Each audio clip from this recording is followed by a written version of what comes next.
The Becoming Flame podcast broadcasts pure, unfiltered power exchange that stokes the flame of your being. Because it's time to remember. It's time to return. It's time to become flame.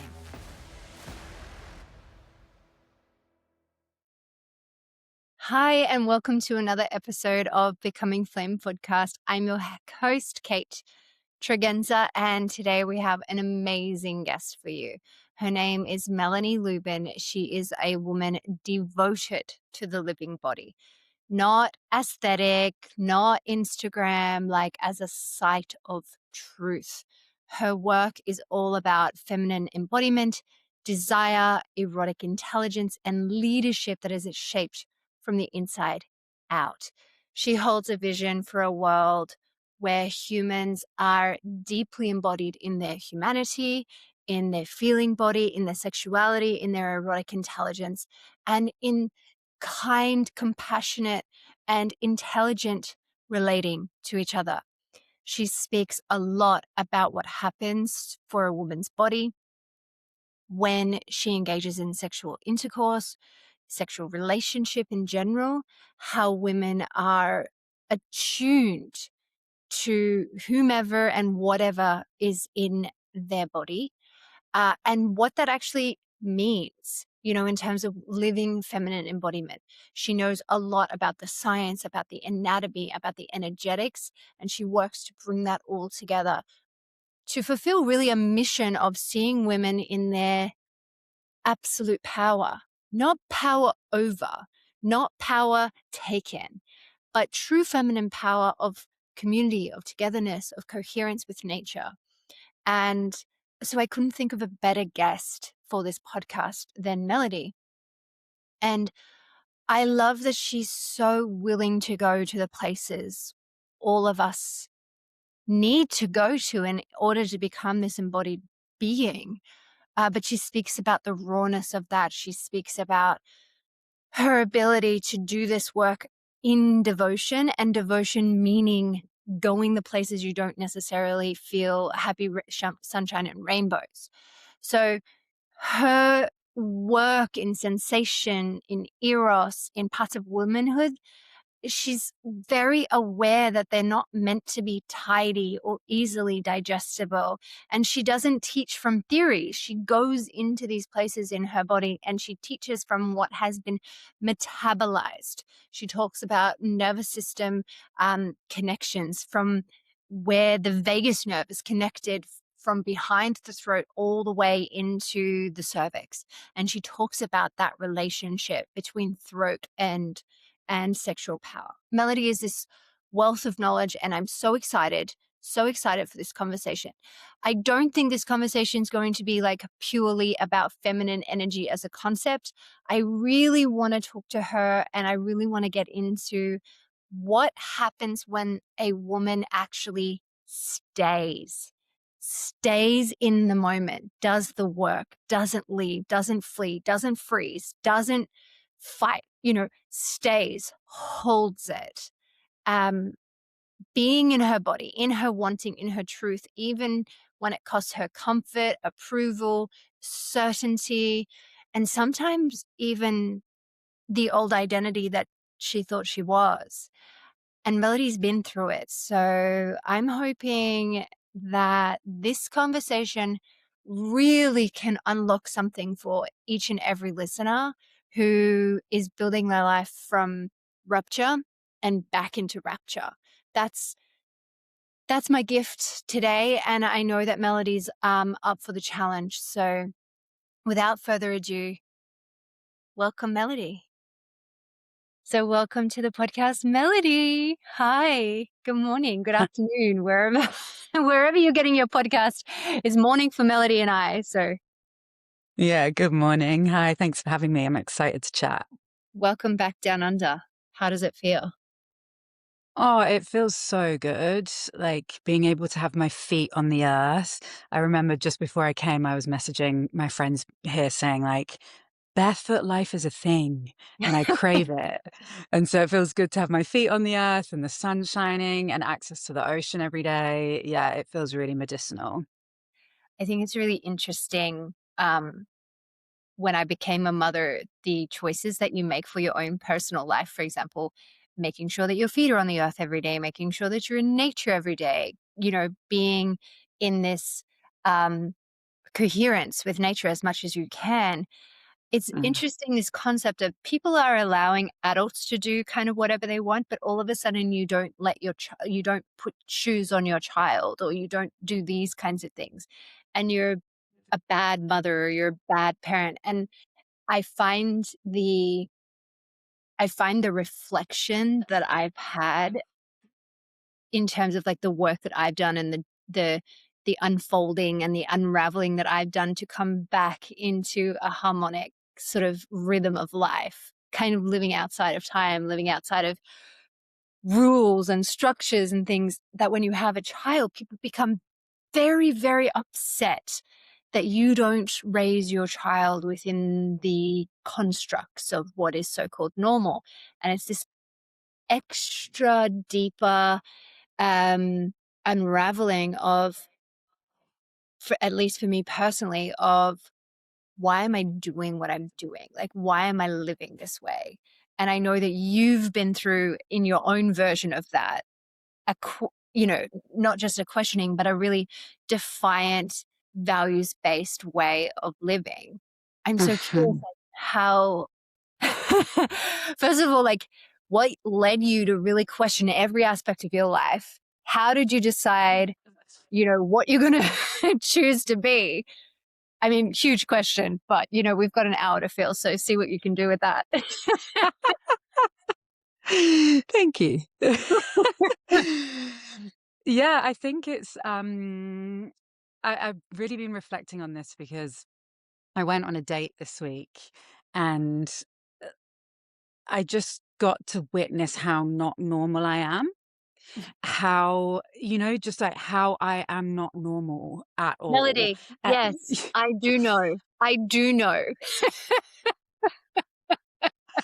And I have to be honest, like, there's a part of me sometimes that's just like, oh, can't I just be normal? And like, can't Yeah. just normal things work for me? And can I not just fit into this box that feels like sometimes like everybody that's in the box has this, and I'm not dissatisfied at all. I'm deeply satisfied. I'm deeply content. My days are filled with so much love and resonance, and like, I adore what I get to do every day, and I love that I get to wake up in the morning and go for a walk on the beach, and like that's my life. And then I get to serve this work that is, it just, it has an isness to it. It's Mhm. not there's no pretense around it. I'm not like putting on a suit every day and dressing myself up to be something that I'm not. I just get to exist as me. And so I'm deeply satisfied within that. And I also acknowledge that who I am and how I live is not the norm. And Mm. sometimes I'm like, oh, something about normality would probably be great. Something about just, and I don't even want to say settling, but yeah. But coming to the conclusion that I am not normal and that I really want to live a value-based life. What are my values? And getting really honest with that. My values are nature. My values are radical self-expression, it's integrity, it's honesty. And so what is that going to require of me? Well, it's going to require me to live in alignment with all of these things. Like, who am I and how am I expressing? And am I being honest in my expression? And then how does my life reflect that?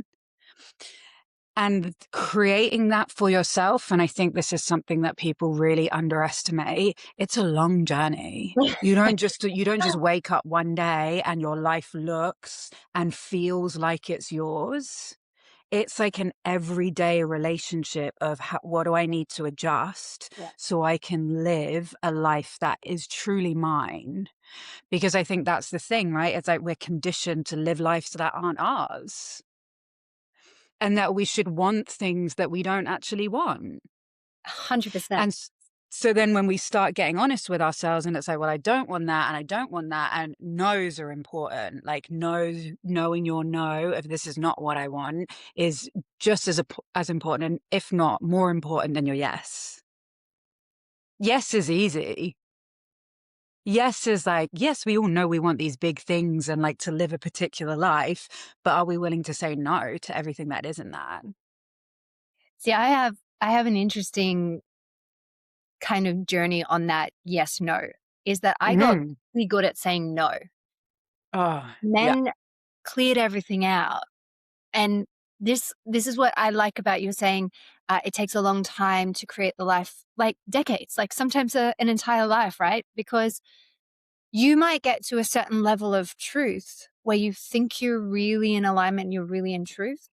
And then as long as you keep doing that process, you keep clearing out because then you're working on societal beliefs, then you're working on familial, then you're working on your own self of like the things you thought that you wanted, that you thought you were being truthful about, that you were thought you were honest about with yourself.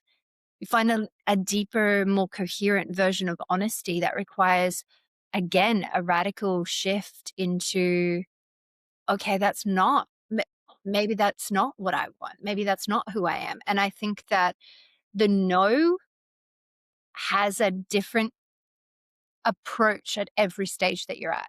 When you're first learning to say no, yeah, it can feel really hard. But then as you get like further on and it's like there's nothing left to get rid of, you actually, yeah, that's the part that actually the work begins. It's like all the surface level stuff that's like, I've changed my life. It's like, no, but now who are you?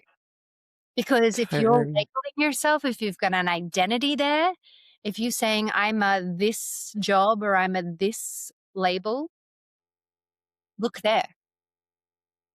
Yeah, totally. And I think often, you know, my teacher, she calls this path the path of loss.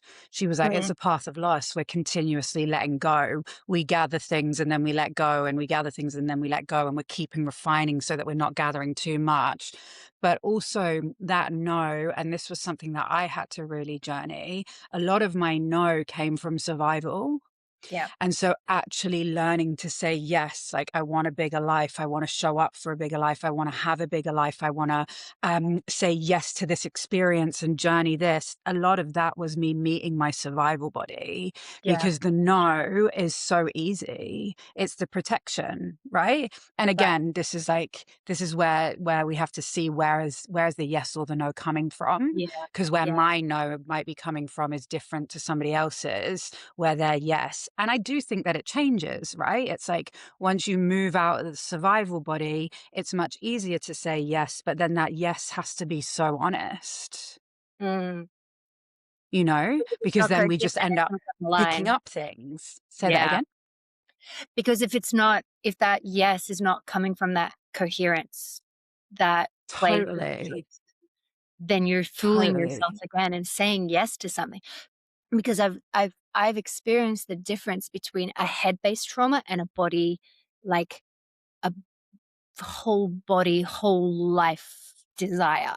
The kind of desire that there are no choices, there are no different pathways. You know what I mean? Like they're not yours. It's so much bigger than you. And it's like if you're choosing yes to something else that's not that, your life desire will wait for you to come back to it. But all of those Totally. yeses end up in no's. They always do.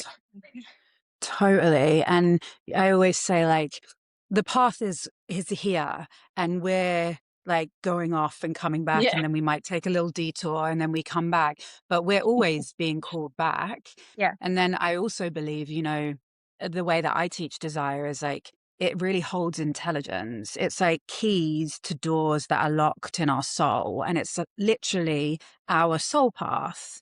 It's communication from way higher intelligence. So my desire to go and live in a certain place is because it holds specific keys for my personal journey, the things that I need to unlock in my system and have my growth through that particular journey, because I'm going to meet that person who's going to introduce me to this person who's going to take me there. And it's very specific. It's not random.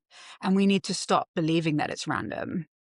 And we It's still like need to it stop believing AI as well, because you've got a much more powerful AI system inside of you. Totally. It's divine intelligence. That's what it is. It's like a GPS, right? It's like telling you turn right, now turn left, take the second right, that kind of thing. And it's like that relationship with that desire has honestly been one of my life's biggest initiations. But that's why I can't exist as like normal. Yeah. I know that people have these places that they go between the hours of 9 to 5 every day, and then they come home, and then you get like these pieces of paper that you can use as tokens to buy stuff with and fill your houses up. It seems, I don't know, easy. You got the manual.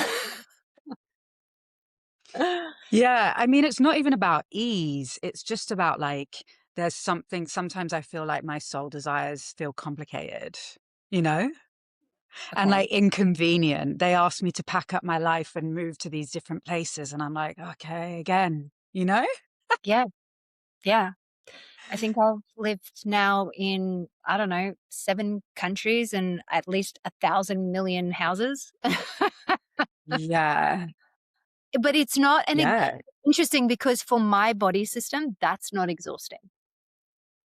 No, And I no. find that I really think interesting. When you're doing the things that are supposed to be done for you, your body doesn't find those things exhausting. But the moment that you're trying to do the safe option that's not designed for you, I have experienced deep fatigue in those moments. totally. And I think also people move very quickly when they still have a lot of survival in their system, and that can be exhausting. It's like Right. you really need to be vital to be able to follow your soul's path, right? It's like it's energetically expanding you and physically expanding you and spiritually expanding you. And so there is a level of resource that's required. Um, for me anyway, how I want to live and like, you know, I'm not prepared to compromise my standards of how I live. So talk to me about that. How do you approach that? Because you have a very unique way of moving and living in the world, connected to Eros, connected to feminine embodiment. What does that mean in a practical sense? Because I think so many people think of femininity as this passive, flowing in the wind. If it comes, it'll be like people say, it is what it is. There's this very like strange acceptance that you have to being in the feminines is actually more about accepting your lot in life as opposed to creating something, which is very unique perspective. And I don't know where that came from, but for me, the creator, the ultimate creator, is feminine. Mm. I don't know a man who has birthed a baby yet. That's just the obvious example, but every other aspect of femininity for me is ultra creative. But then when we think about business, and then when we think about creating commerce or economic value, it's all about productivity, efficiency, hustle, grind. Please, I'm so fascinated with how you approach this, embody this, and live this way. Yeah, beautiful. I'm really passionate about women, but also myself. This is the journey that I've gone on, but women having a business that supports their feminine system.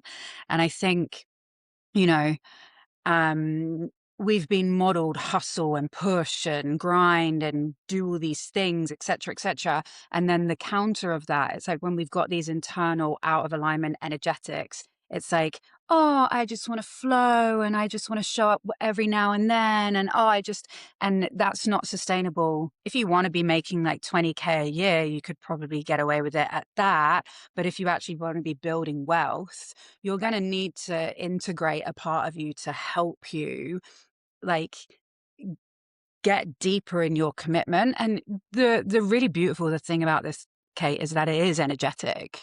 It doesn't require you to push, force, hustle, like really show up consistently, blah, blah, blah, blah, blah. It just asks you to get really honest about your internal landscape and where are you not meeting what's being asked of you.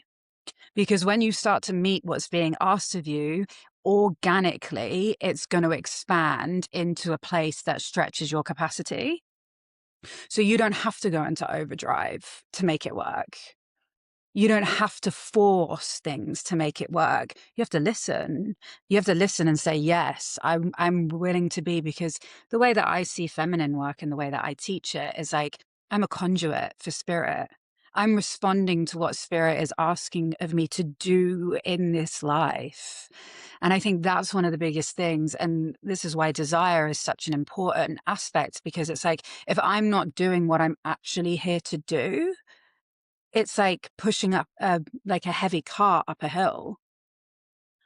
It's just the same as putting on a suit and going to work a 9 to 5. It's still a mask. It's Actually, it's still harder pretend. because now you're not getting either world. Totally, totally. You're gonna And be I in a think feminine that's space, and then you're, like, in struggle and homelessness as opposed to just going and being back in the system that you don't so neither system is supporting you when you're not embodied. totally. And I've gone from like not being able to pay my rent and not being able to purchase groceries. Like I've done that journey. And now I have a thriving and continuously growing 6-figure business that I adore. And like I wake up every single day and it fills me. And a lot of that is I was always very clear of the direction that I was going. That was not necessarily, um, obviously, it was a journey to get there, but it was also very clear. Mm. But a lot of that was internal energetics. I had complete delusion over what running a business was going to be. In a good way or a No, bad not in a good way, in a fantastical I was like, "Oh, I'm just gonna live on the beach in Bali, and I'll do 1 session a day," and all of this kind of stuff, and I was like, "Oh, that is not gonna sustain me at all to live the life that I wanna live." I wanna live like wealth is one of my highest values, but that's something that only became a value for me over the last couple of years, Was there and an then I was like, embarrassment or a shame or something in claiming wealth as your value? Hmm. 100% a shame, and also just not a deep enough relationship with what, wealth can bring me to actually be able to do what I wanna do, like how it could support me to create what I wanna create. I always saw it as really self-serving, and then I realized that and this I've had a deep initiation through money and a really reorientation of my relationship with it. But like to be able to create what I want to create, I require resources to be able to do that. And as I said, I'm not prepared to drop my standards of how I want to live to do my work. And I don't believe that as women, we have to. No. So, the moment that this shifted for you, how many months, how many years, like, how many days? What's the time period? Can't pay rent, you can't pay groceries, like, how long are you allowing yourself to live in that space? Let's get the context first. Yeah, so a lot of it happened for me during COVID. So it was kind of like this. I was a fitness instructor at the time, so I've been self-employed for many years. And I the studios closed. I was actually in Melbourne at the time, and that was kind of my shift into running a business. And yeah, when I think there's a really powerful initiation for people to understand what happens when you are like unable to meet your basic requirements. And it's a powerful initiation. I just don't recommend it. I'm What do like, you you don't have to do mean by that. initiation in that moment? Because I think a lot of people will just go, "Oh my god, shit's hit the fan. I'm, like, in frantic mode." So how did you take that and turn it into a initiation? Because I'm I'm thinking about everybody who's listening to this and going, "That's not an initiation, that's poverty. That's, like, craziness." So how did you go from, "Okay, I'm up Shit's Creek," into, "This is an initiation"? Because that's a powerful choice. Totally. Well, it just got me really clear. How badly do I want this? Like, Right. how badly do I want to create something for my life from what I know that I'm here to do? And what am I prepared to do to have that? Mm. So it was like a buckle on down and get really serious about like, um, you know, I wasn't prepared to do things for free at that time. And I was like, all my entitlement stuff of where I was actually kind of really at the beginning of running a business. It's like, no, no, no, it makes sense to do things for free to get my work out there, you know? And then how do I offer things for free to then be able to convert things? And I think it made me get really savvy of how am I going to make this work? I don't have any money, but I need a mentor. I cannot do this alone. So how am I going to make that work? What do I need to do so that I can make these things work for myself? What are the agreements that I need to come? Who do I need to borrow money off of? How do I need to set myself up?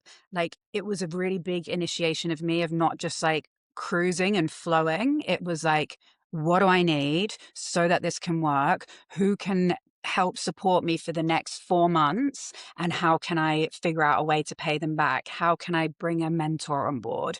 What are the things that are going to anchor me? And it was like a nothing else matters. Every distraction was not available to me. This was the sole focus. Yeah. And it was just a time for me to really hone in. Did you have this as part of your personality before? Is this part of your character? I would say I'm quite driven. Yeah, for sure. So you Yeah, had I'm that resource already? what the internal drive. Right.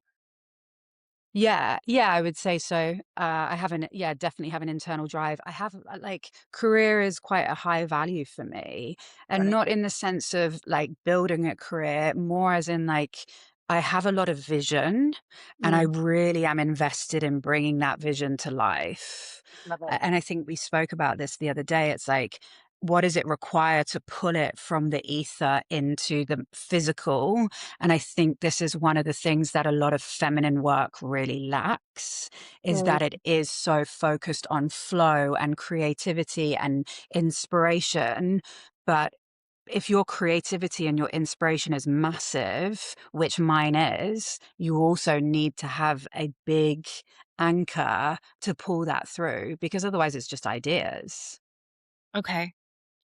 I'm Yeah. gonna keep So going in step answer to your by step. Yeah. question, Yeah, go ahead. it was a year that I was, like, on the floor for. Yeah, Okay. really I think that's struggling useful for financially. people to know, right? It's not like one day you went to the grocery store and you're like, I can change it all.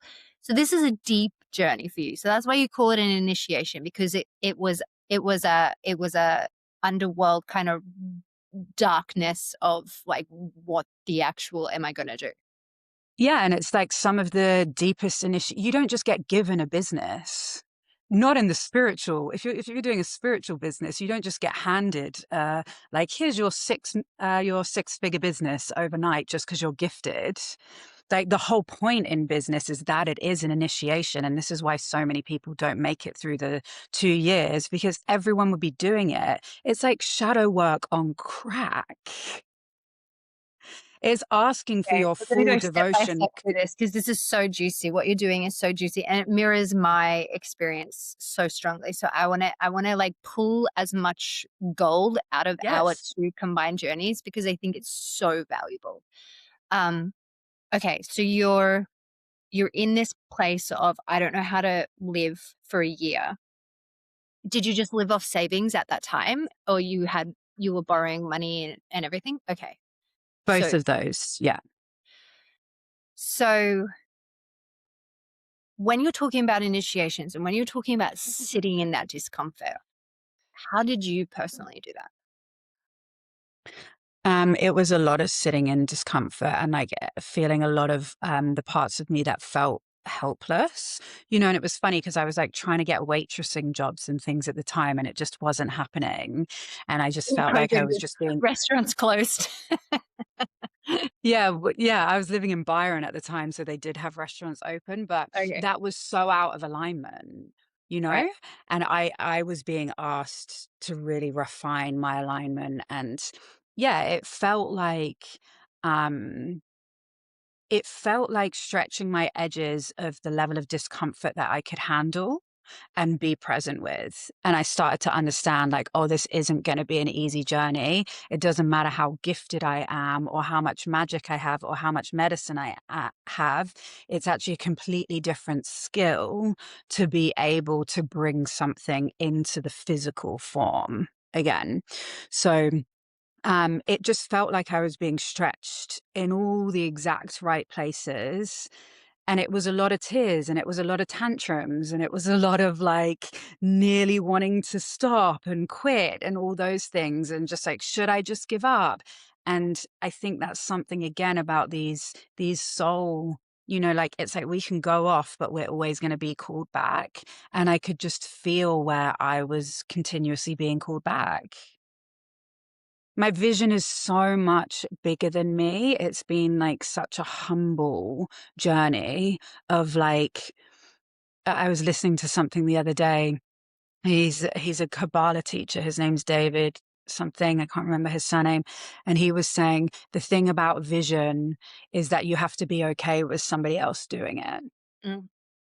Like, that's what true service is, and that's exactly how I feel. It's like there's some visions that I am not prepared and not ready to bring through yet, so how can I support and serve those visions that Right. share the vision that I have? How can I be a part or, like, support somebody else's vision to bring that into life? And I'm very clear that I have, like, a very specific role in this lifetime, and a lot of it has been me being and, like, getting on board and accepting what my role is. Yeah. Like, I accept the assignment, like, that kinda thing. I think when you have somebody who's capable, someone who's intelligent, someone who has an education in the, tangible sense, as well as a life education, someone who can see a lot and can see the world that, could be and should be, and if we all banded together would be. There's a challenge in that of being like, and this comes back to the conversation on yes and no. There's a challenge on that of being, but I do this part. I could do that. I am capable of doing that. My hands work, my mind works. I'd get more money that way, or it would be an easier path that way. And that knowledge of who you are here to be and who you contribute to, you can't fail in it, because what will happen is you'll just keep meeting dead ends. But what happens in when you're not listening is that you go down a lot of dead ends and you get a lot of, rerouting back to the place.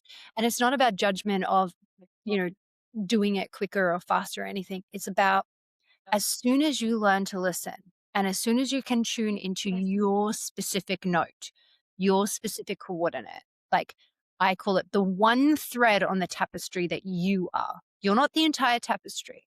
There's 8 billion people here. You're one thread. Where do you place your thread to have the greatest, impact and fulfillment? That's the that's the work, right? How did so gonna go back to this. You're looking at waitressing, you're not going, no, no, no. I'm here for this. I'm here for this reason. My vision is big. How do you translate it Mhm. physically? You've got this knowledge, but it's not in the physical yet. That's the part, Mhm. threshold that everybody's wanting to cross. How did you personally do it? I got really honest with myself about where I wasn't committed and devoted. Mm. Yeah, I think a lot of it is, like, really honest inquiry of where do I say that I want these things, but I am not either A, that person, B, showing up for that, C, devoted, D, committed, like, where is there a lack of resonance between and the thing is I always had this idea of myself that I was committed, Mhm. and I always had this, and I actually say this a lot to my students, like, my vision and what I'm creating isn't necessarily what you're here to create. And, like, do you want an empire? Do you want to be a leader, and why? What part of you is Right. leading that to believe that you should be this kind of person? And I think that's the reorientation that is really required of us at this time, is that it's not about our ideas of who we are and what we should have. It's the internal communication system of is that actually mine to live out? Right. Why do I see myself as a leader of this work? Why do I think that I should be running this thing? Why do I want to have an empire? And, like, am I actually willing to work the amount of hours that it requires to have that? and like getting really honest with ourselves. And that was part of my initiation of, okay, cool. So I'm saying that I'm wanting to create all these things and I have all this vision, but who am I in the willingness to serve that? And where is it just an idea of who I think I could be? Mm, Where does it not match? mm, And this is what embodiment is. And this is what we're lacking deeply in this industry at the moment, is so much of it is talk. And there isn't actually enough people truly living it and yeah. devoting in a way that asks for a hell of a lot of humility. Mm. Mm. What were the kinds of questions that you even knew to ask when you say radical honesty and being in that moment? I myself have felt in certain parts of life that I'm being honest only to discover that I wasn't. But I feel like those things revealed themselves through events as opposed to knowing how to formulate that question.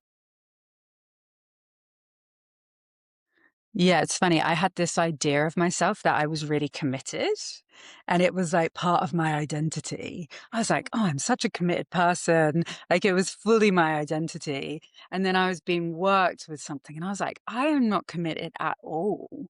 Like that is just a fantastical idea that I have about myself. And there is nothing in my reality that shows that is like tangible evidence that I'm a committed person. And so I think a lot of it is like, how willing are we to have the reflection of life? And I think, um, that I spoke earlier about like that being stretched by what was being asked of me at the time. And I think that is part of the carving of our becoming. And that's the part that we run from. And I Mhm. think also that's why it's such a like unique and intimate journey, is because like I know my own vision, I feel it and I see it and I experience it, and you know your own vision, and like we can learn each other and have a sense of where each other's are going, but really it's a journey of honesty with self. Right. Because I can have women come to me and they can say that they know and experience their journey, and I might not feel that for them, but it doesn't necessarily mean that it isn't true for them to manifest that. Yeah. Okay. One of the things that I'm really picking up in the energy that you bring to this conversation as well is because there is a ruthlessness to you in that in the kindest most loving way, but the parts of me, and if you're willing to feel that back in the love that you give, there are already parts of me where I'm like, I don't know if that aspect of my life is as true as I think it is. And so what Mm. I love about you is the codes that you actually share are are so impersonal. You don't care. You don't care if I do what I do or if I don't. It's like the codes I have available to me, feel them and get ruffled or be on your way. Is it something that is just innate to you, like, or you had to activate this within yourself and now you share? Is that part of your work of sharing it? You're laughing, so I think it's a good Um, yeah, I'm just like I really value truth and I Mm, really value authenticity, and like I want the people in my field to thrive. That's one thing that I don't want I want them to all have the things. Like some of them come to me broke and all of this kind of stuff, and I'm like, I want to support you. Like let's get you, but I will not support you to build something that isn't fully yours to have in this lifetime, because all that ends up happening is that it comes down anyway. The thing that I serve is truth, and so it's like my work is really about women being able to see where they're not living that, and like it's not out here. It's like your vision and your dream can be as big as we want, but it has to come from here. And You so there's no point hold it us when it's open. living out here. Exactly, yeah, I'm touching my heart and, like, holding my system, because it has to come from this place, and then, it's like the path reveals and, like, comes from the body, as Yeah. opposed to it coming from out there and us trying to get there. It's that it's actually coming from the body and from the heart, and we're listening, and we're taking each step until we, like, blow past the vision that we even had for ourselves, and we've got something bigger and more honest and more aligned. Does that make sense? Of course. So Yeah. two things that happened for me were, and I'm interested if this was something that you went through as well. Sometimes when you get really aware of who you are, your truth, your mission, and when that business is gifted to you. I think it's very different for people who come up with an idea of a business and then they try to enact on it. So I feel like you and I are having a conversation about, we were initiated, our businesses were gifted to us. We learned through the process of opening the business, oh my God, I'm so perfect for this. This is exactly what I've always wanted. Oh my God. And then you expand into being the leader and the owner and the custodian. I like to call it, I'm a custodian of this business, because this business wasn't created Yeah. by me, but I was appointed its custodian or its guardian or its growth agent, whatever you want to say. It's my same approach to parenting. I happen to be the conduit to this child. I am not her mother. I am her custodian on this earth. She is far superior to me in intelligence and all of the things. And I am learning from her, not the other way around. And if I were to mother her, she would dampen. And so if I were to be the CEO of this business, it would dampen. And so I Yes. I've had to go through this process of, how do I get big enough or stable enough or solid enough to hold this, as Mhm. it's also been the one that found me. I don't know if there are women who can just like come into this life-changing business from this, like, I'm on top of the world, this is great. Like, I've never met them. I hope that there are, because I want to learn from them one day. But it's always, at least in my personal experience, it is always, everything falls apart. You are on the floor. You are in complete rupture. You are like, what am I going to do now? You become the person open enough to receive the vision that you finally like stopped and Mm. slowed long enough to give time, silence, and space to receive. Then as Mm. the business raises you up to be the CEO or the founder or the whoever,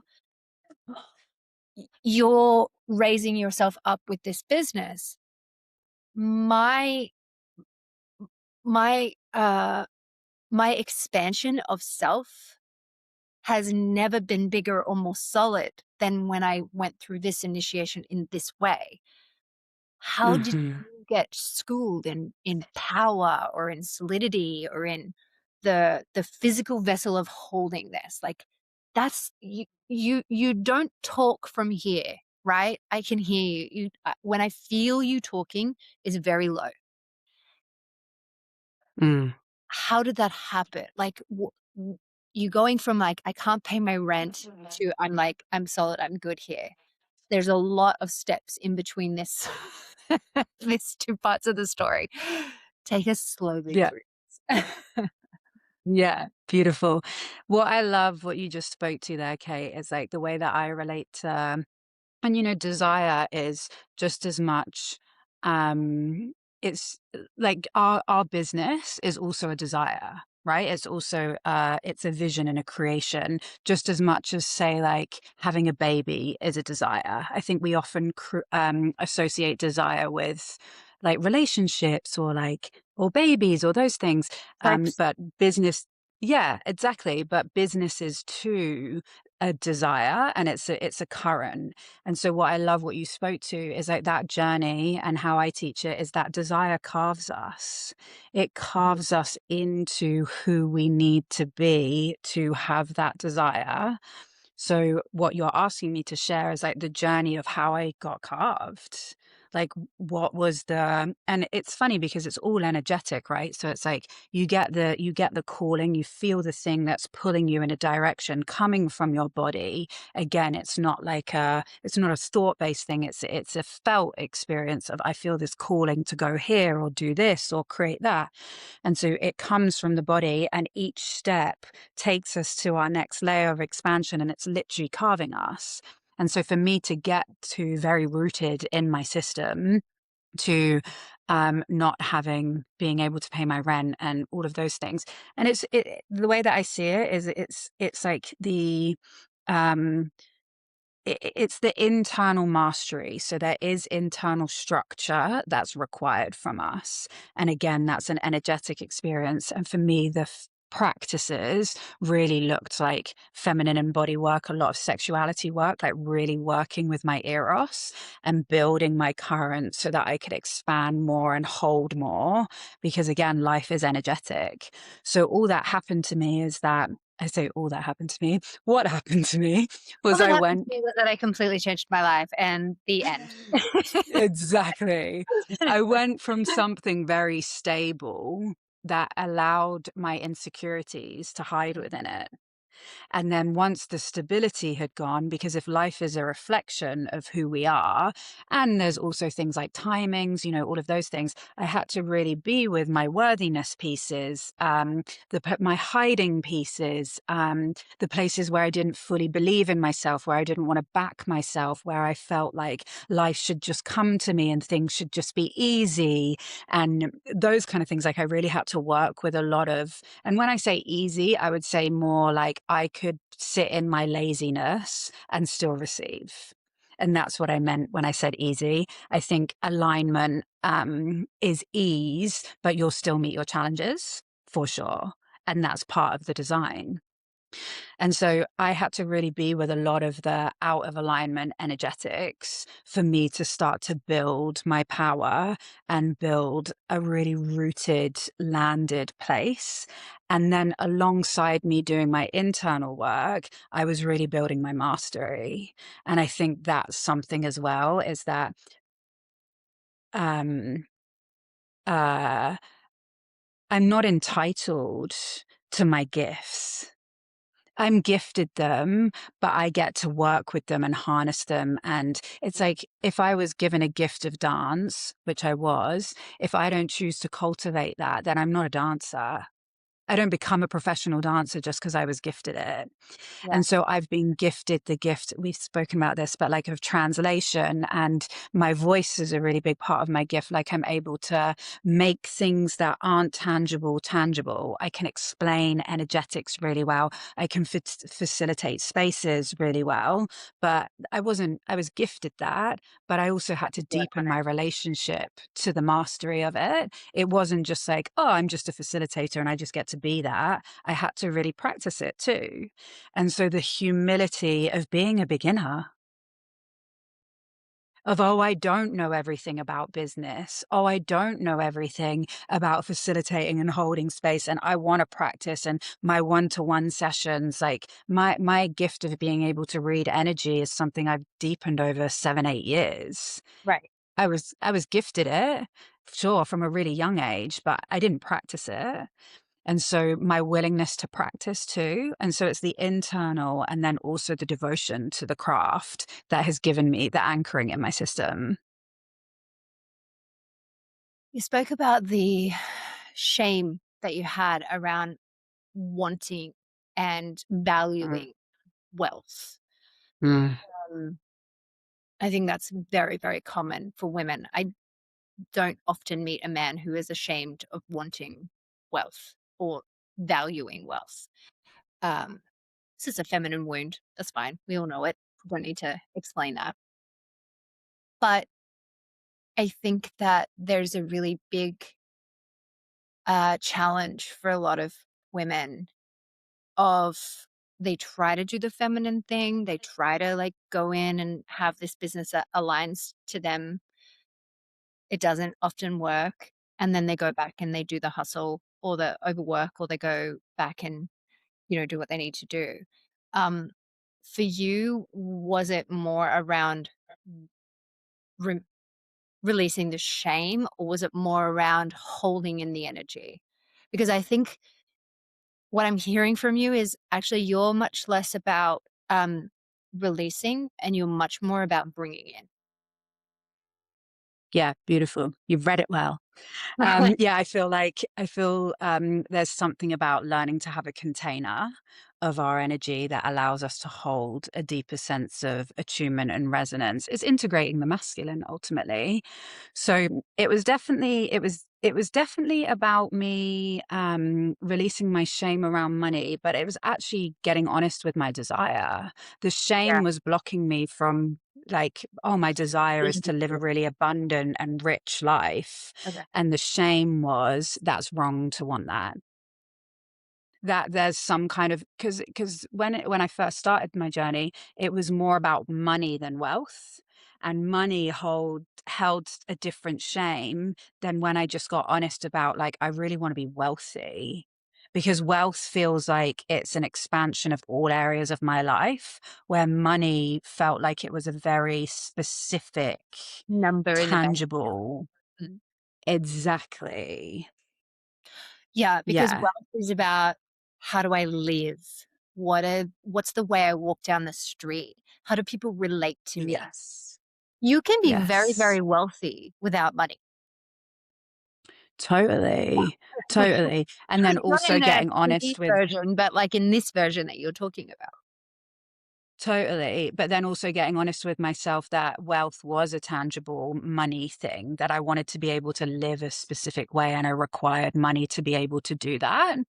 And so it was both. And it's also fascinating because I think that abundance and wealth are two very different things.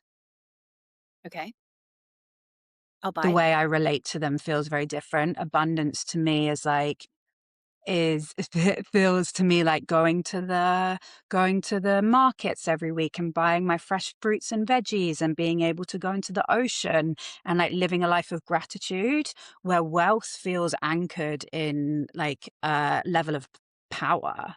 It's like, Right. cool, if you hold wealth, what are you willing to be responsible for in the physical? Abundance feels like overflow and gratitude and joy. It feels heart centered, where wealth to me feels like it comes from the solar plexus. Yes, it incorporates the pussy and the heart, but it feels deeper. It's like there's a responsibility piece within it of, I want to create. Like wealth feels like a deeper thing to hold than abundance. Abundance feels more like it's got flow. Does that make sense? It does. The way that you explained it, this is how I understood it, was you sort of use gestures, and I know that some people won't see this, so I'm going to explain it. um, when you're talking Yes. about abundance being overflow, that actually means that it's not all coming to you. So it's coming to you and then through you and out. And so a lot of people who, when they're in abundance, like Exactly. how the example that you used of like going to the ocean for a swim, you're not taking the entire ocean with you. You're borrowing the ocean, you're using the ocean, you're in the ocean, and then you leave. The overflow of that water, if you had all of that water in your house, you would not be happy about that. So it's the overflow that you're not trying to contain, even because it's there for Mhm. all. It's a shared resource, and it's the access into that resource is your abundance. Yes. Wealth is far more uh, primarily yours that you may or may not share to choose out. But the dominion or the responsibility or the management of those resources are yours to manage and Mhm. to choose how you use them, or whatever you do with them. But that management and that responsibility is yours. So whether that looks like, you know, many houses or property, or whether that looks like, you know, running courses and holding women in containers, or whatever that manifests as, is irrelevant. It's the way in which you hold the container for that to exist under your personal energy. Beautiful. Exactly. And I Right. think just going back to you spoke about like me being ruthless.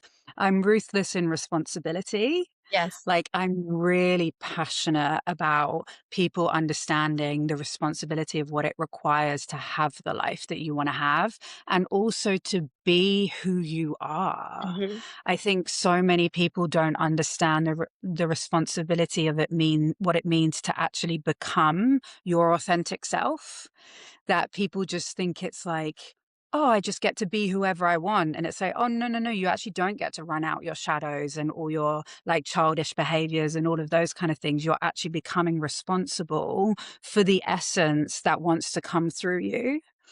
And I think that's what I'm really ruthless about is like, I think, and this is something I had to journey hardcore, is my naivety of what it means to live the life that I want to live and create what I want to create and have the business that I want to have and the wealth that I want to have. And I was like, oh, all of these things are asking more of me. I'm not asking more of them. Right. They're asking more of me. And that's what I'm like ruthlessly in service to, is how do we all become responsible, sovereign adults and like actually feel the responsibility of the gifts that we have and of the vision that's asked for us. And how do we, because it's not about me creating something so that I can live the life that I want to live. I've been asked to do something. I've Mm, been assigned a role. And so it's my responsibility to become that and become the embodiment of what it is that I'm teaching mm, and what it is that I'm like what a disservice it would be for me to come on this podcast with you and then me get off the phone call and me not be any of that. right. What a delusion that would be. And so that's not me being responsible. That's me disserving you and all the people that are listening. It's creating fantasy. And so what I'm really passionate about, and this is where my ruthlessness comes in, and I've like gone on, my work is shadow work. So that's what I've been revealed is all the places I'm not in alignment. And so I am deeply passionate about us becoming responsible for what is ours to hold. Yeah. And that means our sexual energy. It means our erotic power. It means our essence. Like Mm, the like sweet, sweet gift of what it means to have the divine run through us. And that we're like little minions for God's creation. We're just like playing these roles, but the responsibility of that. And it's not just so that I can have what I want to have, it's so that I can live what's being asked of me. And it's such a different orientation. yes. Does that Yes. make sense? Oh, yes. And this is part of what I was so excited to talk to you about today, because I think what happens when you're talking about, I love how you categorize abundance, because there's something, for example, there are so many abundance coaches that are, homeless or living in, tents. And that's not to show shame, but it's exactly what you were just talking about, is that you can say something without living it. And then to what Mhm. value are you, because all you're doing is making your system extremely stressed. You're getting And further. all we do is contribute to the distortion that we're Right. already trying to clean up. That's right. There's so much distortion out there. And so if I'm just doing that, all I'm actually doing is contributing more to that. When we don't need more people doing that because we see the repercussions of it, what happens to it when we continuously live out of alignment is all the wild things that are happening in the world that we see in the news and like these massive things. And so it really does take us to be in true honesty with ourselves. And I think that's the thing. It's like such an intimate relationship of, oh, I'm not that person. Can I just be honest? I think the connection that I have to your ruthlessness is something that I'm reclaiming for myself. Because when Mm. we talk about the word ruthless, it has such a negative image, right? And I love that you're a kind of person that I can be like, you are ruthless and you felt my meaning, you know? Because Yeah. if somebody's, if somebody called me nice, that would be offensive to me. That would be like, Mhm. I have no understanding who you are. I have no idea where to place you. You don't stand for anything. You're not here for anything. And it's not about trying to be polarizing. It's that you innately are when you stand for a truer, coherent system of operation on the earth. You naturally repel those who do not want to do that work. You don't have to go out of your way to be polarizing. You innately are. Mm. The people that you're polarizing to are usually the people from your inner circle. They're usually from the people that you're, asking to hold you to the same accountability that you hold yourself, and them in return hold their selves accountable to their truth. And I think along the way, for me, the ruthlessness part came in is like, okay, do I need to soften it? Do I need to accept that ruthlessness doesn't need to be abrasive or doesn't need to be abrupt? Okay, that could be something that I could, make a little bit more accessible. Mhm. But the ruthlessness does not allow for that shift. Like even 1 degree shift out of who you are is not who you are. There is an element of binary. Totally. And Totally. and I accept that people are moving towards coherence. So there's some part of their system can be out of coherence, but the ultimate truth is to accept that if you are some parts of your life in coherence and some parts are not, that's not a coherent system. It's just not. You ca you can't Totally. that's like being, uh, uh, that's like being Sweden in the war, you can't fund the Nazis and the Americans and then come out and be like, "What? What did we do?"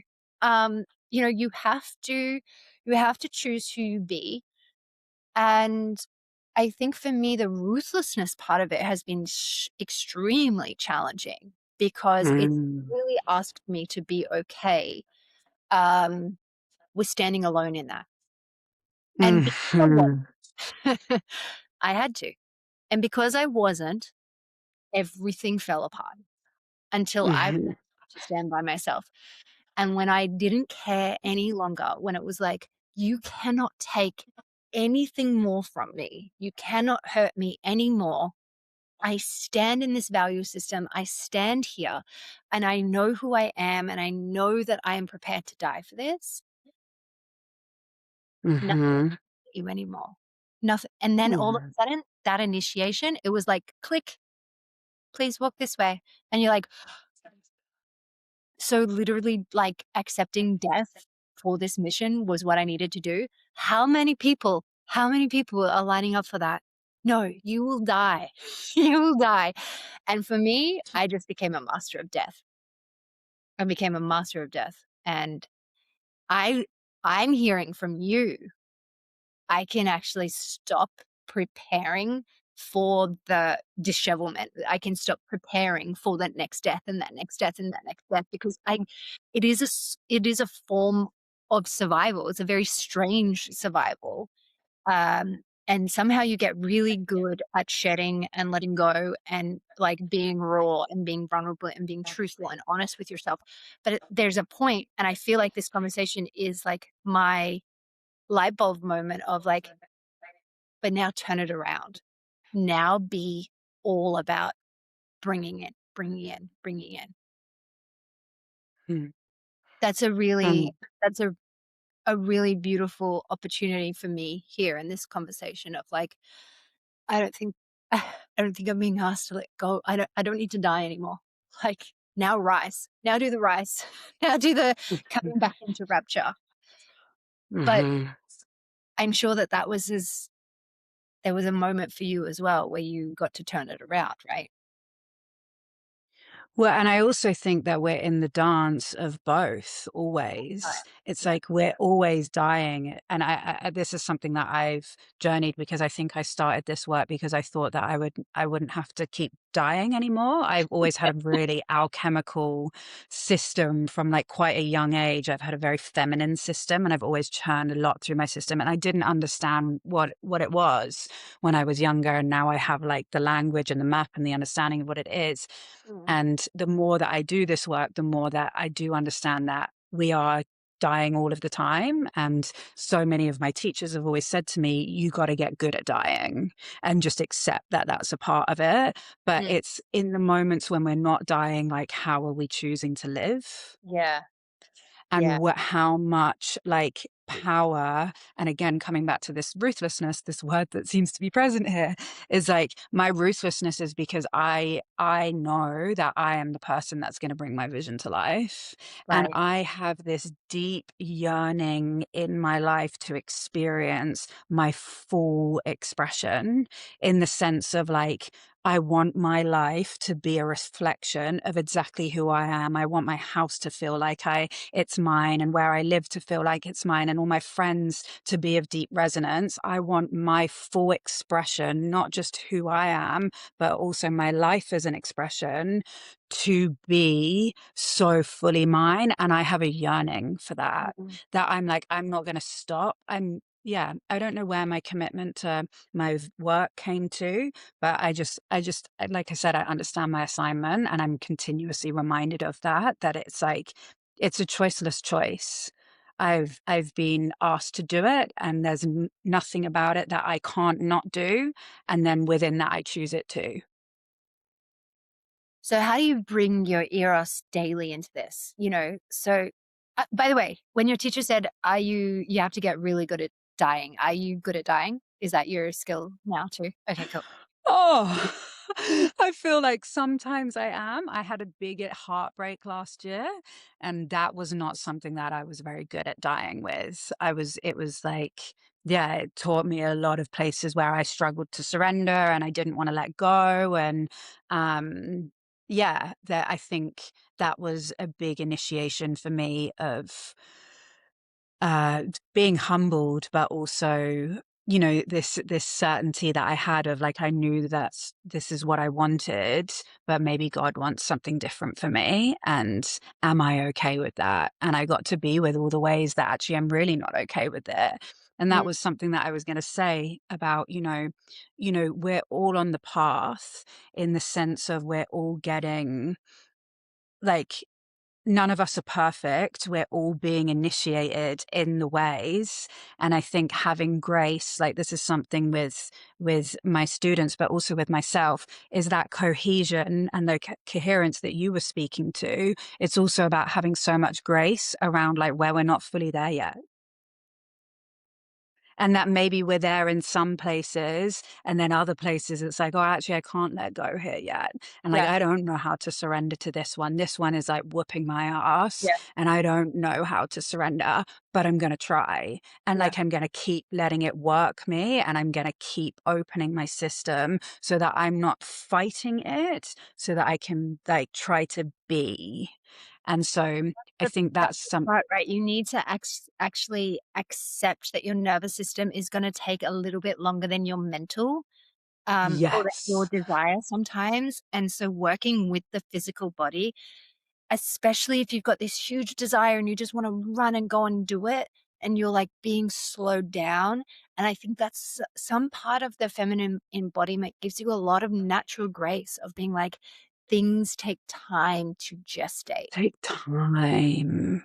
They take time. Yeah, and I think so many of us, like, I've had a body of work that I've wanted to bring through for coming up to 2 years, and I'm like, "When can I bring this thing through?" You know? And Usually it's not just in a not snake ready year. yet. Yeah, definitely not in a snake year. If anyone's been kicking their butt like, "I did nothing last year," it's like, "Grace, girl, I did grace. nothing yet last Tell me year. what's Yeah, happening last year." yeah. How do I bring Eros into my days? Was that the question? Yeah, because I think I guess the holistic, we're doing so many complex, like, kind of things laid on the top of each other, right? You're doing the shadow work, you're coming into the coherence, you're accepting that it takes time, you're bringing in. So some things are flow abundance, some things are wealth holding on. It's like, okay, we have to come back into a coherent alignment with the earth's natural ways of doing things. So we've got seasons, we've got days, we've got cycles, and we exist in all of that. And when you're attuned to this masculine linear system and you're a fully feminine person living, which is much more natural and much more harmonic to the earth, it's going to be very mentally challenging for you to live in that life and go, how do I make sense of this? How do I deconstruct this in a way that I actually know how to tap into? So I know that a lot of women, for example, they're working with their cycles. That's a great first step to get you out of a Yeah. linear way. But your cycle is connected to not only every other womb cycle, every other natural system, the planetary, all of this happening. But then you've got the collective consciousness that's happening at the same time. And if you're just like one person going, I'm supposed to go and do my 9 to 5, and on the weekends I'm going to do my spiritual work, that's a really hard place to live in. And so Mm. unraveling from all of that, accepting that you go and do the work that gets you out of the prisons, you do the deaths, you do the no's, you do all of the releasing. When you're sitting in that place of going, okay, now I create from this, there has to be an acceptance and there has to be an awareness of which world and which dynamic and which energy do you go and recreate your life from. Because if you go and do it in a world that is never going to be supportive to your energetic structure being in your feminine embodiment, that's an aspect of consideration as well, because that's you're never going to be coherent to that system. It's out of alignment. So in the context Mhm. complexity of the world that we're living in. Plus, we need physical resources, plus, your work doesn't take part in a vacuum and you are a complex being. Can you give us this complex answer of almost impossibility? That's this suffocation that I feel in women, right? Yeah. So for clarity, you want me to speak to people that are in 9 to 5s, or No, that what that transition looks no, like? your transition for you in the way that you had to do your transition in all of that. It's not like sit yourself in a room and now you're on your bed and you're being eros, and like as long as you never go out into the world again, it's all because that's a lot of the teachings that people hear about, as if this happens in a vacuum, as this happens on a retreat. It's like, Yeah. how do you bring that back into life? How do you live here? Yeah, I love that. Yeah, it's funny because I feel like retreats, what they're so good for is they're such a great compression system where you can really burn through a lot of layers. You can dissolve a lot and activate a lot, and you can walk in one person and leave another. Like, they really create that space and they really rewire a lot of things. But where we fall short is the integration, right? People come in, they have these massive experiences, but they don't know how to take what they've learned. And I say this a lot to my women. It's very easy for us to touch our divinity and like our openness and our eros in our practice. But then if we're not embodying that out in the world, if we're still shut down, if we're still closed, if we're still fearful of people coming to talk to us and all of those things, it's not actually changing anything. So the imprint in the practice is, how do I access what I access in my practice? So like when I'm in my bedroom, in on my mat, in my practice for 10 minutes, for 20 minutes, for 30 minutes, how do I take what I've touched and actually take that out into the world? And that's the thing. So for me, it was a lot of like referencing my system. I think one of the things about this practice is that you can become very attuned to your system. And I just started to see, what do I touch in my practice? And then who am I out in the world? And how do I keep bridging that gap? how do I keep bringing the openness and the availability and the suppleness and all of those kind of things, and then also understanding that I am a spectrum. I, as a woman, am a full spectrum. So, like, with some of my closest friends, it's like, who am I in that, like, really intimate Mm. place?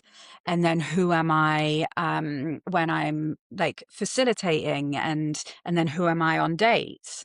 And I think the awareness is starting. My biggest opening and my biggest journey has been my opening.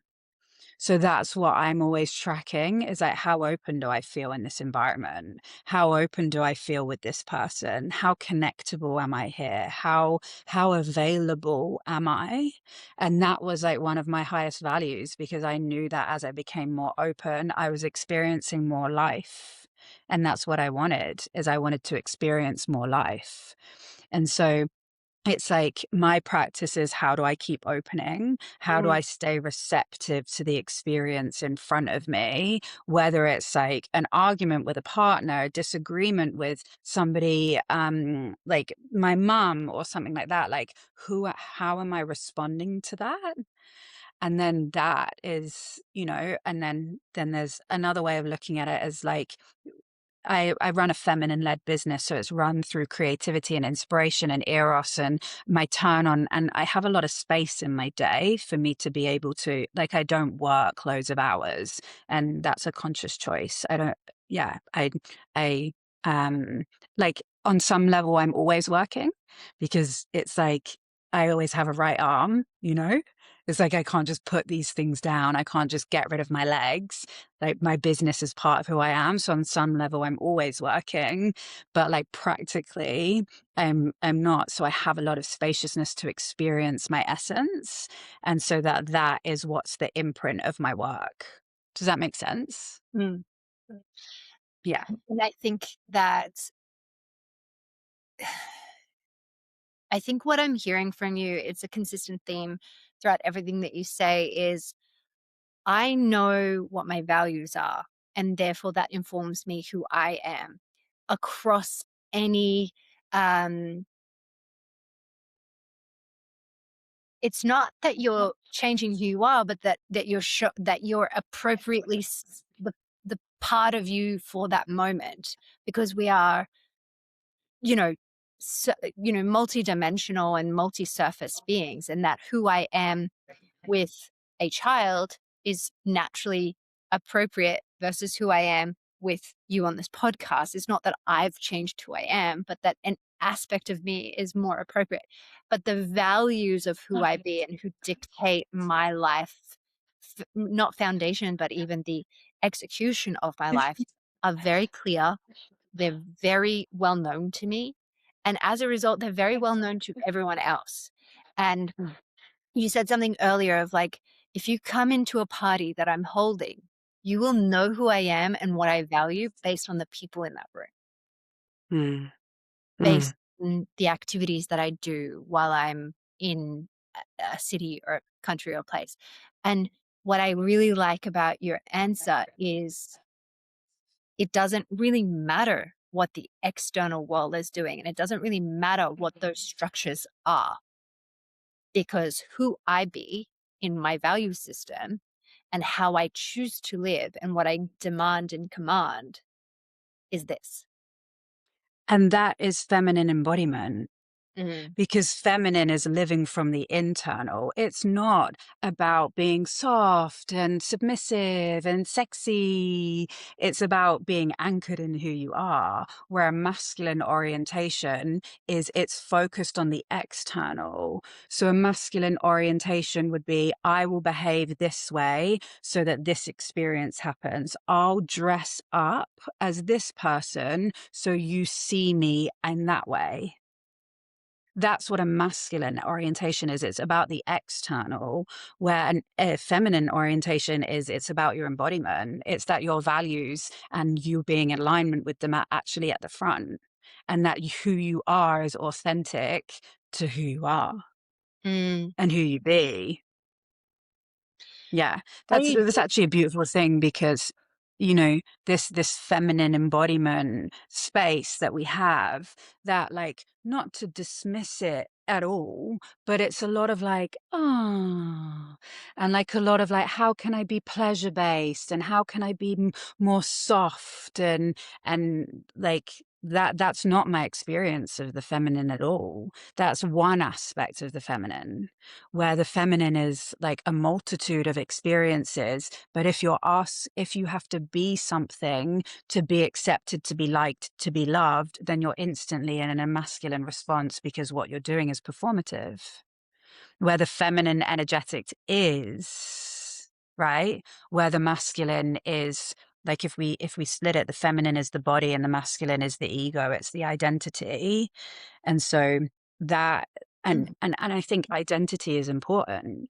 And so how do I embody who I am and then allow my masculine to actually serve and almost like enhance my feminine Yeah. essence, like who I am as an expression, as an archetype. So the Does that make masculine sense? within you is about serving your own feminine. Just as it should be Exactly. external to you, that's how it should be set up internally. So you Exactly. set up the internals of your embodiment business, so to speak, and then the structures and the whatever else of the masculine serve that. You got it. So it's like I get the creative hit, I feel the inspirations of something, I feel turned on, I feel alive. I'm like, I want to bring this thing out. That feels epic. I can't wait for the women to have access to this. And then the masculine is like, okay, babe, like, how are we going to do that? Like, what do we need to do? Okay, let's do the landing pages. Let's find out, like, let's put it in your diary, all of these things. And it's supporting that to come alive, as opposed to the other way around, which is, I want to do this idea. How can I do this? Let's pump my creativity to get it out into the world, which is just quite extractive. And I end up burnt out and exhausted and tired and all those things. So the orientation for me is like, I live from my feminine. Yeah. Lots of people decide they want to make a certain amount of money per year, and then they work backwards from there to make that happen. I'm hearing from you as well that perhaps the way that you would do it would be that your business would deliver you an idea and inspiration. Of course, money as an idea and a concept not even there yet. You create that, then the structures around you put that into place. So where does money factor in at the journey? Is it right at the end, or is it an outcome that's not even considered, or is it something at the beginning? Like, how do you imagine you wanted to double the revenue of your business? How would you do that?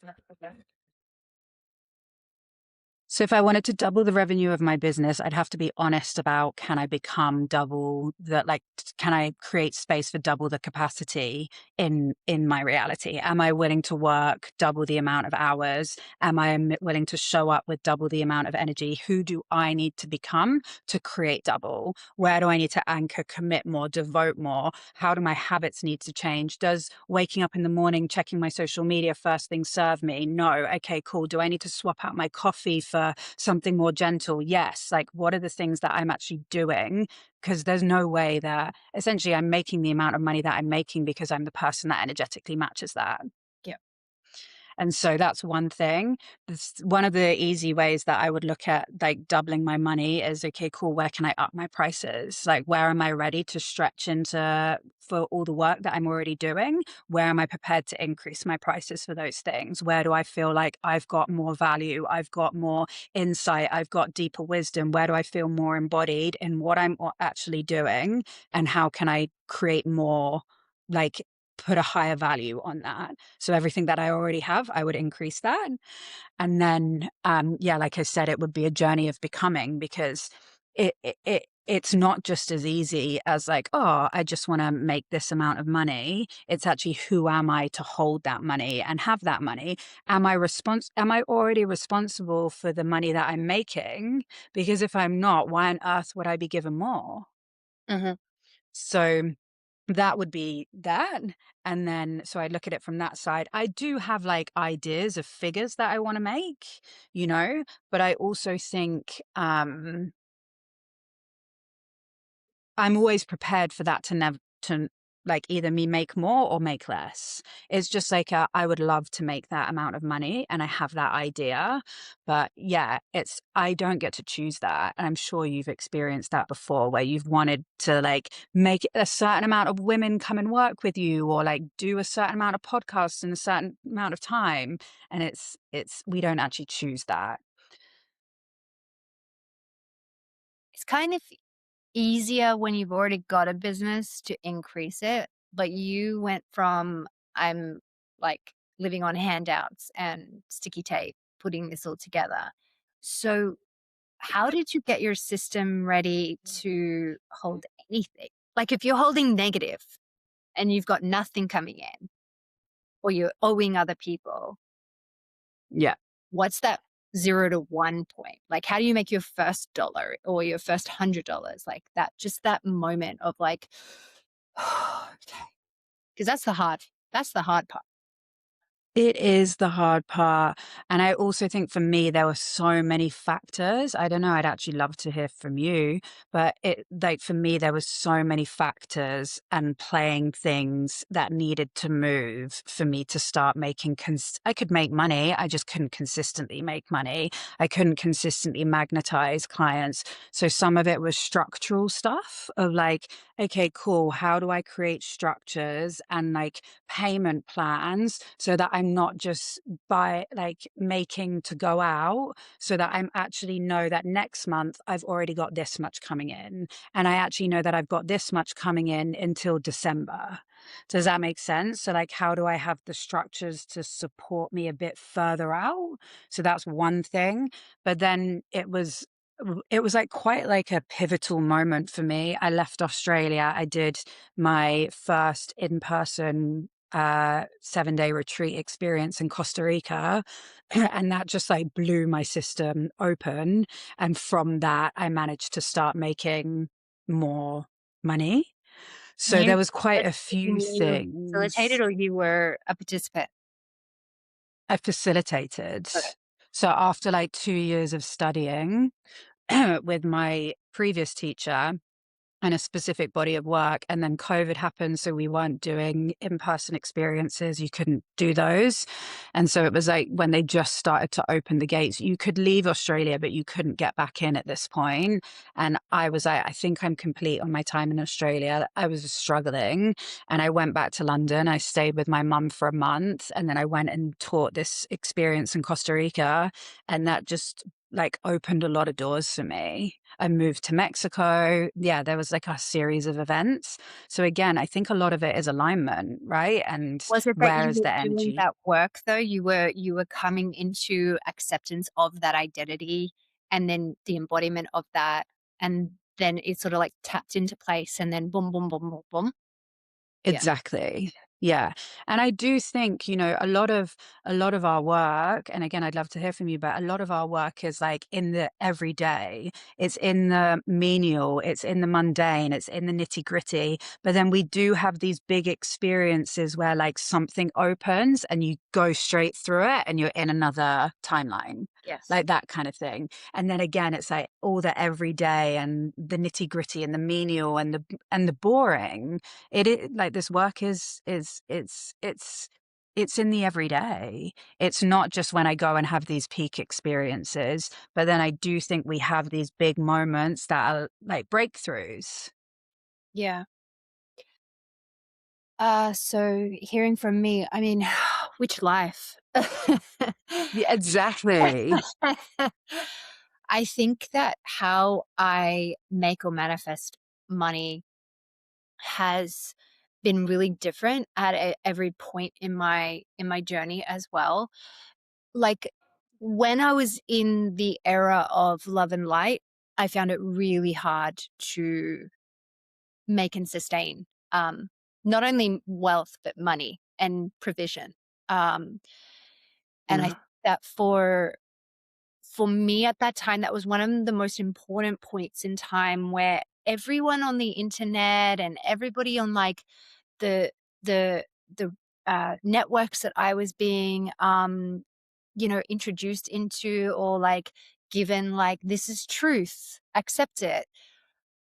it was really hard for me, particularly because I came from the kind of childhood where my own mind and my own belief system wasn't given time and space to be valued or listened to or um, experimented. Like I wasn't given agency in that way.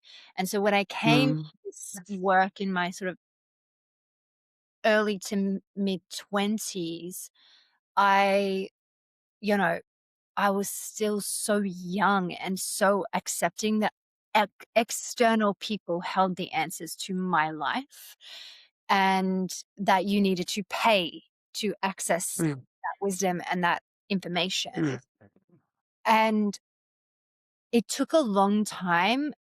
Actually, it took another like crying on the bathroom floor moment to really be like, am I going to like keep giving my power and my agency and my life to people who have absolutely like there's no consequence to them. They got paid, you know, whether I change my life or not. And like every time you do a course or every time you do anything and they're like results are not guaranteed, these testimonials are for what happened to these person, you know, your results will be your results. And if it's like, of course that's true. Like, of course I accept that. But then so why am I going on your course? You know, why would I do that? And so I stopped doing anything. And the one thing that's consistent with every Mm. time I up level my life is I stop doing other people's stuff. I stop listening to everybody else. The most recent upgrade that I got, I had an ear infection. Was not an ear infection because I went on 5 courses of antibiotics and it never cleared it up. Do you know what cleared it up? Like stop. I'm not listening to anybody else. I'm not listening to what you have to say, what they have to say. I'm listening to me and to my blueprint and to my personal pathway. And I think that the my experience of money, uh, my experience of money is very unique to other people. That it's not always a translatable lesson.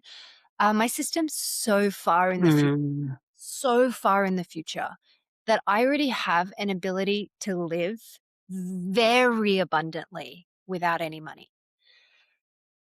I'm not trying to say to do that to other people, but I think that when I found like where my access point is in the future, and I could see that and understand that a lot of the time I was like, okay, well, don't bring the not need for money into the present because you still live in a present that needs it, but bring in the knowledge about how we co-create and how we coexist outside of money.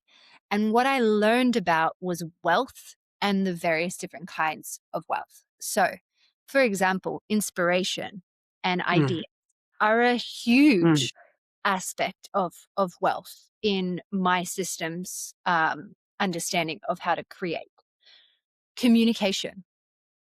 If I know how to ideate and imagine and then communicate that, I can create whatever I want.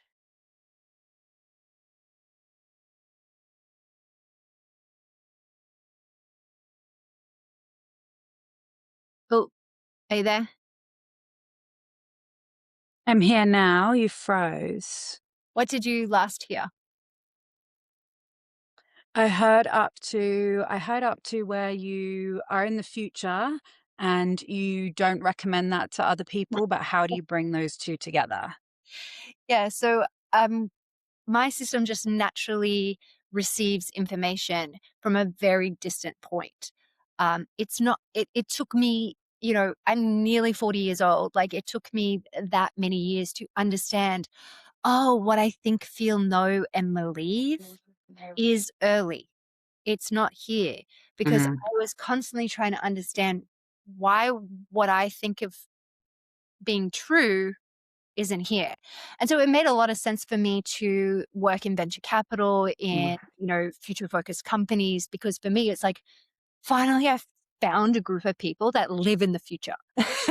That makes a lot of sense. Mm, And mm, that's like very comfortable for me to be in, you know, a whole industry of people that are 10, 20, 30, 40 years into the future. And they see it as if they're talking to you and I about what's happening on the news. So that was, first of all, understanding your energy type. Because if you're somebody who sources your energy from the mm. past and you're trying to like relate to and collaborate with somebody who lives in the future, um, that's really hard.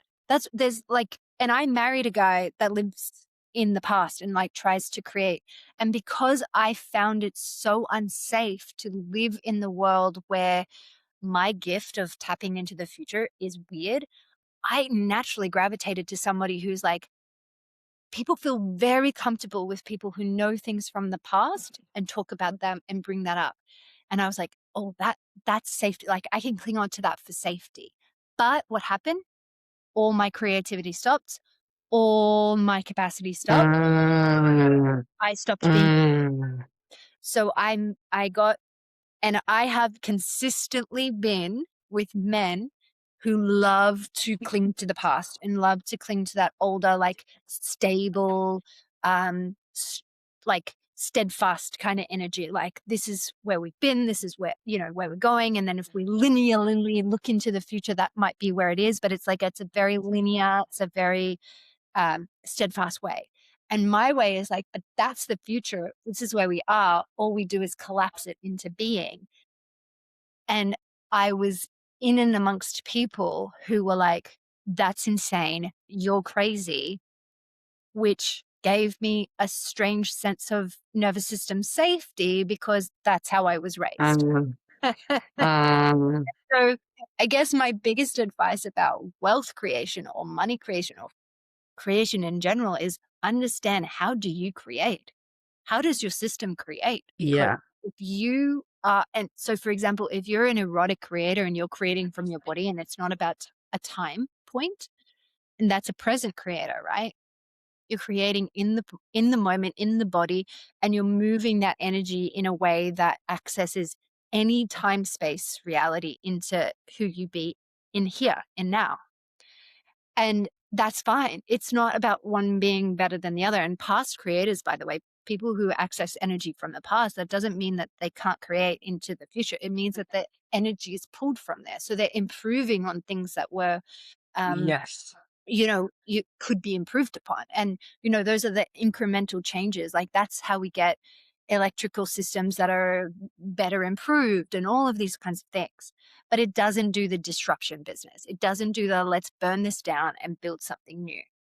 And it also doesn't do the alternative business, which is, you know, more where I feel like you're in the whole, like, it actually doesn't matter what the world's around. I'm going to shift the axis of me into the earth that I want to be in and align to, and let it all happen. Mhm. And so each one of us has this very unique blueprint that we're here. And this is the entire conversation. It's like, if you are living outside of the alignment of who you be, you can't create anything. So for me, it's like, know your creation style, know your body energetics. Your biotechnology system is so advanced. It's not like Yeah, I'm not teleporting into the future. It's that my energetics are aligned to an energy that's in front of me versus behind me versus.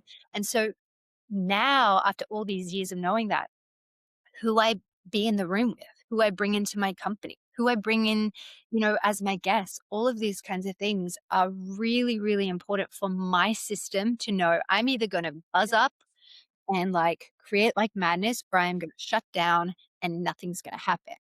And so my answer to how do you generate income is, where are you pulling it from? Where are you creating from? mm, Because for me, mhm. I'm in alignment with, that's my future, and I can share that wealth with all of the companies that I used to be investing in, because it's like, yeah, let me just read the energy of the future and tell you what happens, and then let's put that into the business plan. um it's so much easier for me. But if somebody from the past was trying to do my job, they would be looking at, okay, well, these are the these are the issues that though, that the industry's trying to solve. How do we improve on those particular issues? And that's not necessarily a hard thing for them to do, because that's where their mind is, and that's where the majority of people are. That's why we write business plans in this way. But if you're someone who doesn't work in that way, you've either got to be really comfortable with making zero friends and a lot of, ruffled feathers, or you got to be like stand the test of time and be a genius. But that genius never happens in the moment. There are no such things as a genius in the moment that don't have big publicity and don't have, big. And, before you come at me and be like, Elon Musk, yeah, let's talk about him another day. But I think the point about genius is it's got to be about, if you're a feminine, futuristic kind of creator, then that world has to be about how do we all connect together.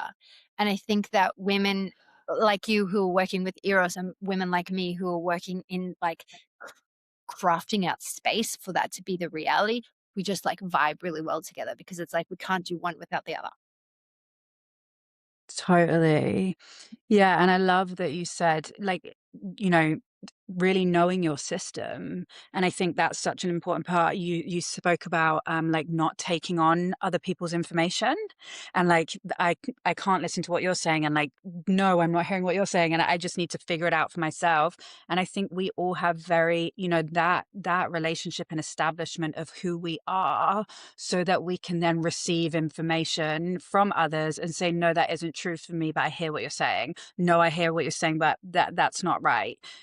And like that foundational relationship of, this is how I create wealth, this is how I bring my vision to life, this is my process, and that individualistic, and it goes all the way back to what I was saying at the beginning. It's like, as a teacher and as a guide and as a mentor, who am I to say that isn't your vision? I'm only going to work with what I feel is there, and how do we get you to the next step? So if that is your true vision, how do we get you there?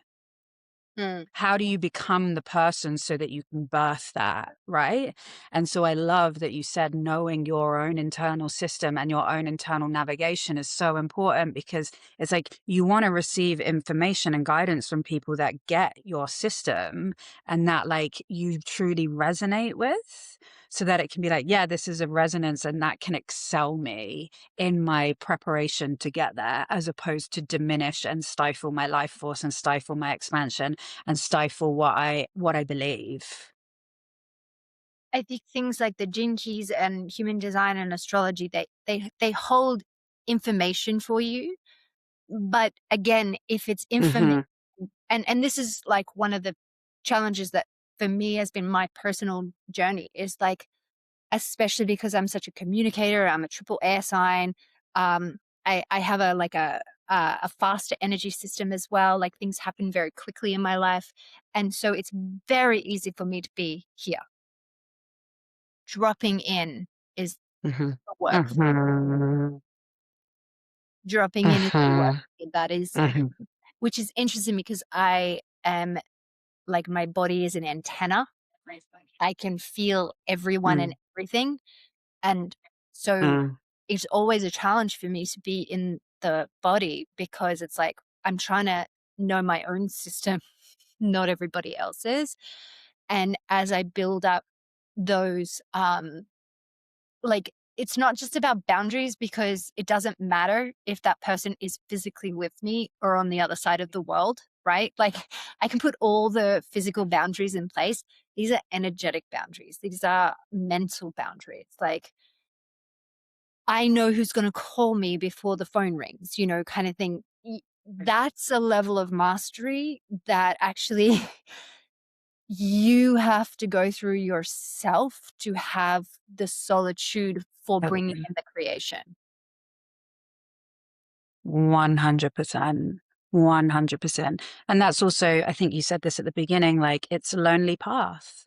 It's like, and the loneliness is so that we can hear Yeah. ourselves. In many Mm. ways, I think the greatest, like you were talking about the gifts that you have into, because our internal character traits and gifts and talents that we have are a form of wealth, right? Are a form of what we need.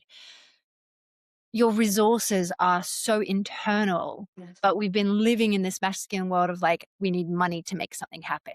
And one of the things I used to always work with when I was working a lot with female founders, we would lay out what they need. And my favorite exercise was always to be like, okay, so what do you think you need in order to get this thing done? And it would always be like, oh, I'd need X millions of dollars to do this. And so within like 2 or 3 hours, it was so clear that with no more money than they already had, or maybe even not any at all, they could get the thing done. And that's by finding a resource, as in a network, reaching out to people to ask, you know, asking with an embodied power is one of the most powerful Mm, things a woman can do. Because if you mm, ask to set up a network of women, what you're now doing is actually working within the feminine architecture of creation. Honeybees, honeybees. That's like everything I base my my creation design on is create hives. Those hives are cohesive. They are coherent with each other. They are humming yeah. at a level of creation that a very harmonic resonance. If you can find bees humming and record that music and work to that, you will increase your productivity so much. But it's like Mm, when you tap out of I need money and you tap into this is the outcome that I want, and then you bring that up to the next level of this is the outcome that would change the landscape for X million women. This is how we all work together. Now you're inviting people into a dream. Now you're inviting people into a vision. They have agency within that. So you were saying before, I need to be aware that other people need to do my dream because it's too small if it's you're the only one who can do it. And so shifting it out from I just need money into I need this network of army of women who can do this. Now you have a movement. totally. And, ultimately, money is a byproduct of the alignment. So it's like if I'm serving something that's honest and true, I don't need to worry about that. It will just keep coming. And it's really beautiful. I said to one of my best friends the other day, she was asking me a question, and I said to her, we're doing the mission together. It's like we're doing it together. We all need to be doing it because we can't carry it alone. And I don't want to carry it alone. So, and that brings up like, this is like why journeying sisterhood wounds and all of that kind of stuff is so important, because it's like when we understand that the mission is at the forefront, jealousy doesn't have time to live, comparison doesn't have time to live, me thinking about like, oh, they're doing it, why aren't I doing it, and I'm more talented than them. It's like, no, no, no, my vision has just become so so focused that I don't have time for that, and I need you to be on board so that we can all go together. And when you recognize that someone else is doing incredible work that you could do or wish you were doing, it's like you can celebrate that because it's like, oh my God, I knew that this was powerful. Like I knew that this was important. Like, yes, let's do this. Hey, how can I help you amplify your mission on this? We be working together? Can I connect you to anybody? Can we create Mhm.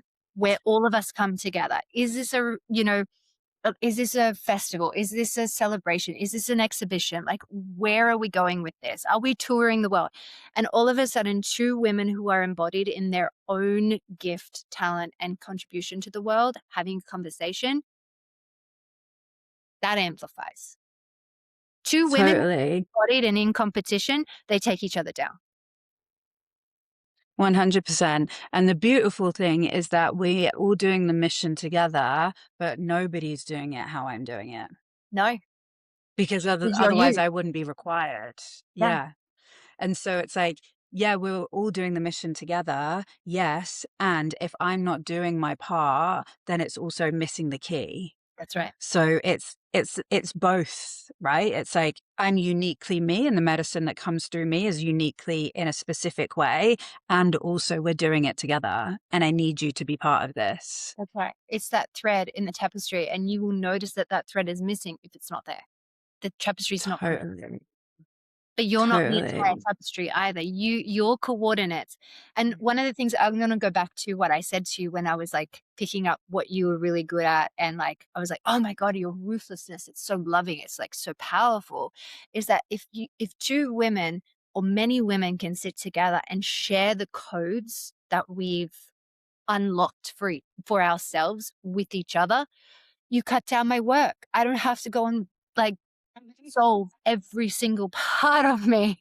Like I share the codes that I've unlocked. You've shared the codes that you've unlocked. We talked about that from, where we land on the earth. Those codes are unlocked as well. And it's like so important for us to connect even virtually in this way that the constellation all comes together and the pieces all fit together, because we don't have time.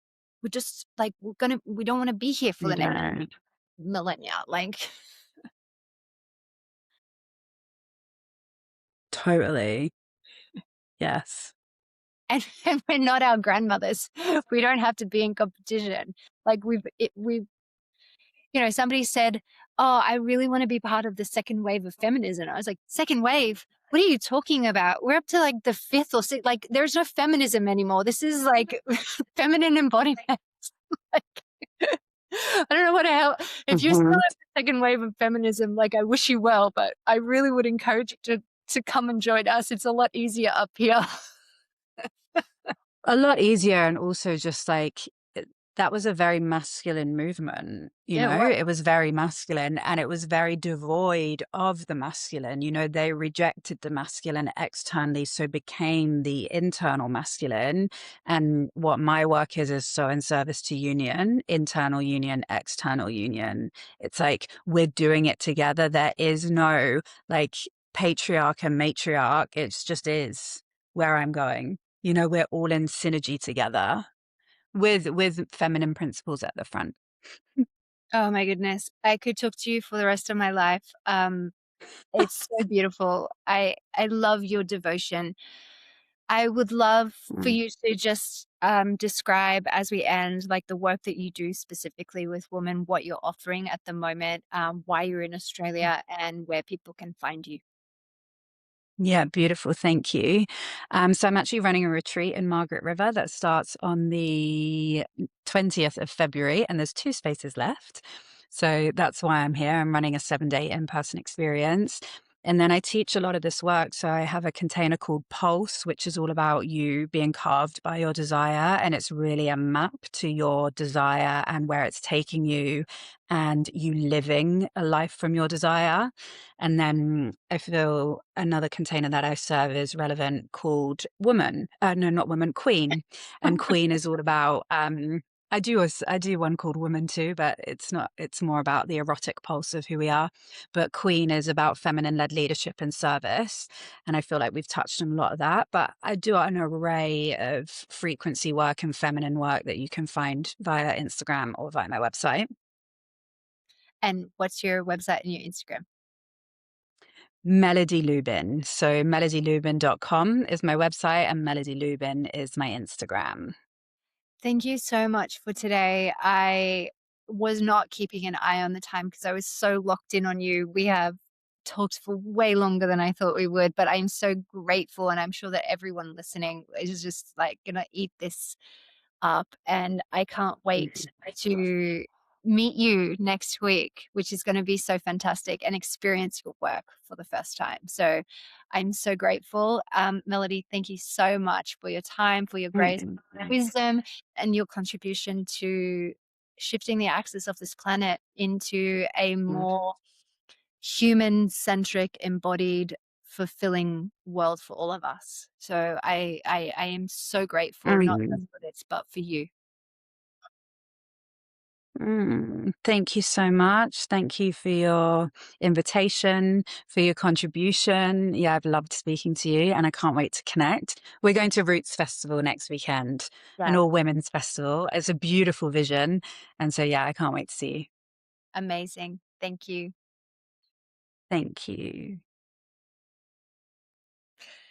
Well, I really hope that you enjoyed that conversation with Melody. For me, there's so much to take away, but I think it's really how do you come so ruthlessly into your own truth and continuously ask yourself, hold yourself and your life in accountability to what what it is that you're actually living, and your external life gives you exactly that answer. And if that's not the life that you want to be living, you need to accept that changes need to be made internally. And I think that we know that cerebrally, but if we want to continue to upgrade and continue to come into greater and greater authenticity and greater truth, then we must continue to make those changes. Um, I think the other thing that I really walked away with for me personally was we can get as good as we can at letting go and uncreating, but how do we bring it in? How do we create? How do we stamp in the desire? And how do we be carved by our desire? And I think that's something that I've been good at knowing. I've always said, Michelangelo, when he created David, and he was asked, how did you know how to create David? And he simply said, I just took away that which was not David, and David was there. And I've always approached my life in that way. That which isn't there for me, that isn't my truth, I can take it away. But now I'm wondering, and I'm really questioning, so did David need to hold the desire? Did he need to hold the eros, the erotic self? The truth of him and the commanding of the life that he wanted to live in order to be found?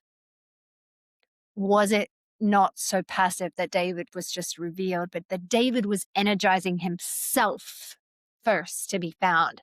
And I think that's what's really coming up for me in this conversation is the more that we can activate the truth of us and the desire of us and let our desire show us the form of who we be, and then let go, I think that would bring my personal identity activation points in my life would become bigger because of that. So I'm very grateful to Melody. I think that was a really interesting, long but interesting conversation, and I'm really, really grateful. I hope you got something out of it too. And as always, follow us and subscribe wherever you get your podcasts, and listen every Friday for a new release. Have a great day.